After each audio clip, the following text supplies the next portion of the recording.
Velkommen til del 2 av Hardangervidda-turen vår, juli 2018. God morgen alle sammen. Da er det 4. dag, er det ikke det, Kaja? Jeg har gått ut av tellinga, men det er fint på Hardangervidda. Og vi har dratt høyt til fjells, og her er det så varmt at vi må søke skyggen. Og Kaja si, hun må bade. Og dukker! She's crazy.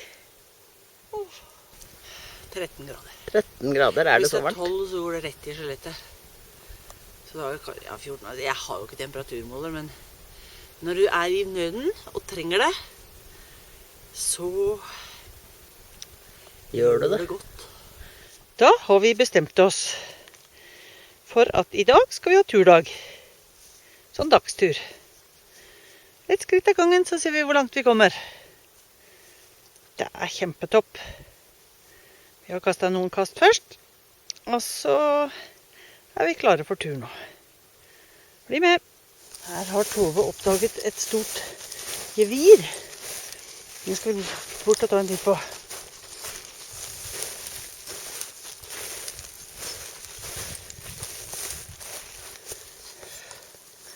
Wow!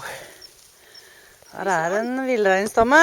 Sånn har det stått på reinsdyret. Ja, det er store, ass. Ja, få se, Tove. Woo-woo! Så har de ett til av de, ikke sant? Ja, ikke sant? På den siden. Og så har de ett til, og så slåss de og setter seg fast i hverandre. Ja, har du lyst til å ha det på verkstedet ditt? Ja, litt så. Ja, vi har jo plass i kjerra, vet du. Den er ikke helt full av fisk ennå. Og det kan hende jeg kan bruke det til noe på verkstedet. Ja, noe knivskaft eller noe. Sånn, kom. Jeg fant saskladden. Hva fant du nå? Ja, et reinsdyrhorn.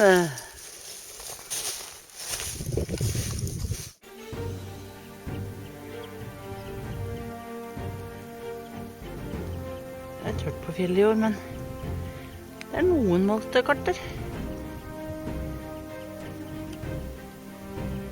De fleste har sluppet hamsen og er bare. Noen moltekarter ser vi.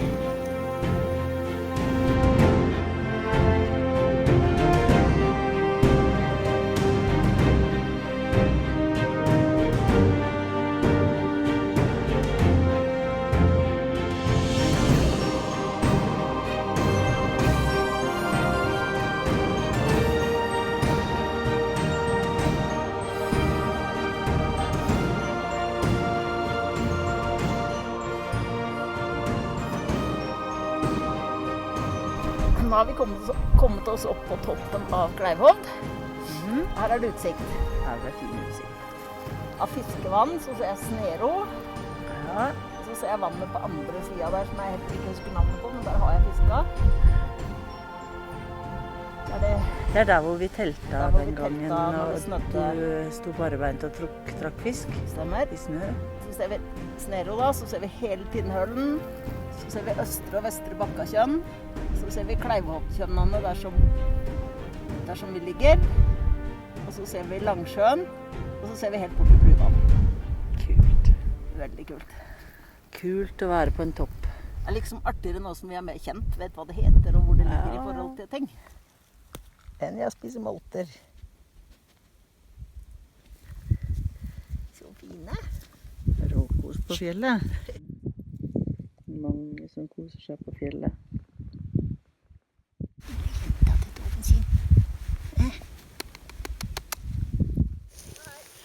Tilbake mot leiren. Etter en fin tur. Med god fangst over skuldra. Vellykka jakt. Vellykka jakt. Så det rammer inn leiren vår. Så skal vi vise dere noe. Vi har nemlig prøvd Da lager skygge. å lage skygge for dyrene. Vi bader dem med jevne og ujevne mellomrom. Du må ha hoven. Han er ikke svær. Sånn går det sånn å gjøre det. Ja, men det er fint da. Har vi fått fisk i dag, og det trengte vi litt nå. Her Her sitter vi og aner fred og ingen fare. Og nyter livet, og så kommer det tordenbraket.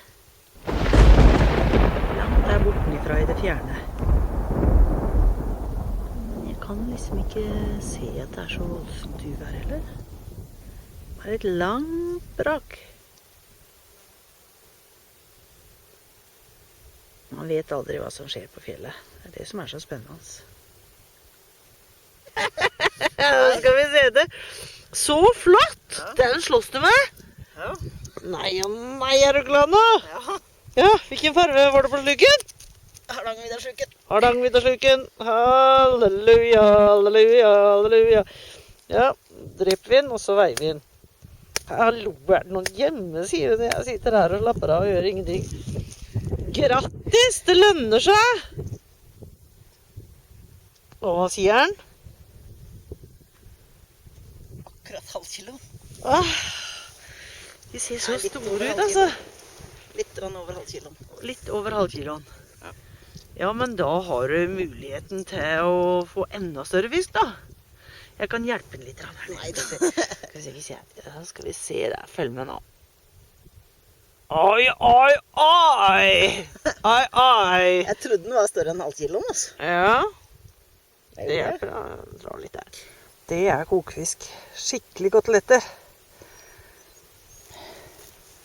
Hardangervidda leverer. Hardangervidda leverer. Nå er det varmt, så spørs det. Hvis det fortsetter, så kan det hende vi må bade. Det har vi heldigvis muligheten til. Dette er Hardangervidda-ferie. Det er bare deilig. Det er bare tull å dra til Syden. Ja, det vil jeg si, altså.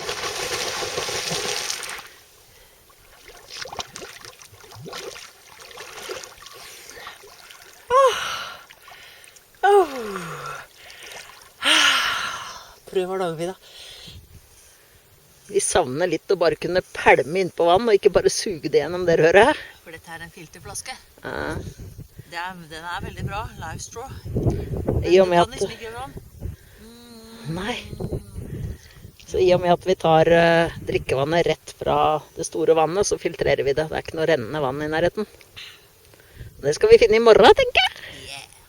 I morgen skal vi nemlig på jakt etter Steinbuer. steinbuer. Vi har bodd i Steinbuer. en gang. Så følg med i morgen. Så husk å abonnere. Kommenter gjerne, og del gjerne. Så sier vi det igjen. Hei så lenge. Ha det. På neste film får du bli med på siste etappe på Hardangervidda 2018. Og så viser vi deg en steinbu og forteller deg om gode minner vi har derfra. Følg med, følg med!